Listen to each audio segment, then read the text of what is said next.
মাননীয় প্রধান উপদেষ্টার কাছে জানতে চাই, আপনি যে চেয়ারে বসে আছেন, যেই চেতনার উপর দাঁড়িয়ে বসে আছেন, কোটা দিয়ে আপনি সেই চেতনাকে সাংঘর্ষিক অবস্থায় রূপান্তর করেছেন। অনতি বিলম্বে যে গত 2রা মার্চ থেকে যে কোটা পুনর্বহাল করা হয়েছে, সেই কোটা পুনর্বহাল বাতিল করতে হবে। পাশাপাশি বিশ্ববিদ্যালয় কলেজে যে পোস্ট কোটা রয়েছে, সেই কোটা অবশ্যই বাতিল করতে হবে। আমরা বারবার বলছি, প্রত্যেকটা জায়গায় আমরা মেধার ভিত্তিতে বাংলাদেশ গড়তে চাই। কোনোভাবেই একটা অন্যায় দিয়ে আপনার ন্যায্যতা প্রতিষ্ঠা করতে পারবেন না। কোটা একটা অভিশাপ, এই অভিশাপ দিয়ে একটা ইনসাফ ভিত্তিক বাংলাদেশ তৈরি করতে পারবেন না। দীর্ঘ 9 মাস রক্তক্ষয়ী যুদ্ধের মাধ্যমে বাংলাদেশ স্বাধীন হয়েছিল।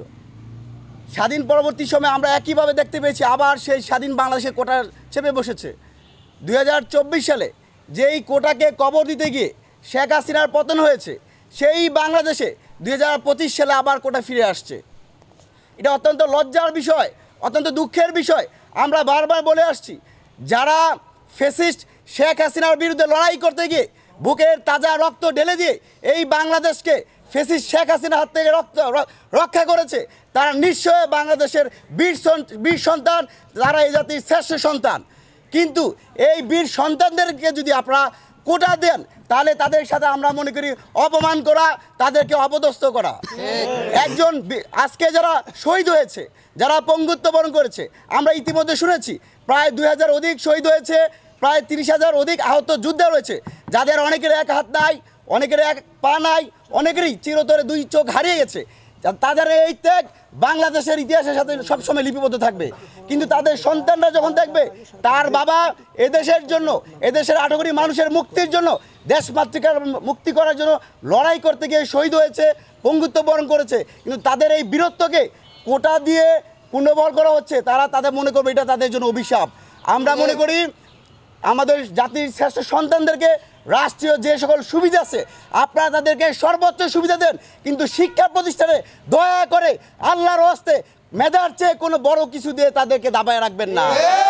আমরা বারবার বলছি, 2024 সালে আমরা বারবার স্লোগান দিয়েছি, কোটার কাছে মেধার হার রুখতে হবে আরেকবার।